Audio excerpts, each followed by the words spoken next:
Magandang umaga sa inyong lahat mga idol, no? So nandito ulit tayo, mag-scout ulit tayo. Pagkama natin ng isang vlog natin kanina is nag-scout naman tayo dito at nandito tayo napunta sa Carpinito. So barangay Carpinito, Surigao del Sur pa rin tayo mga idol. So kung kanina sa Tagbina tayo, dito po tayo naglayo.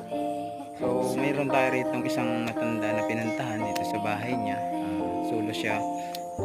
Meron man siya mga anak, hindi naman ganoon din yung maihatag sa kanya dahil ay mayroon ng sariling pamilya, ano? So merong naglapit lang sa atin dito dahil sa ating pagtatanong, meron tayong nalapitan ng mabuting puso. Sinabi niya kung pwede raw matabangan. So ating pinuntahan, medyo malayo-layo nga lang sa kalsada. So agad naman natin pinuntahan at naisipan kong dito na lang ibigay yung ating dalang ayuda. So maraming salamat po sa nag-ayuda kay Ma'am Secret Sponsor, ano? Ayaw niyang buwanggit ng kanyang pangalan. So thank you very much po dahil na-appreciate ninyo yung mga ganitong gawain na tulad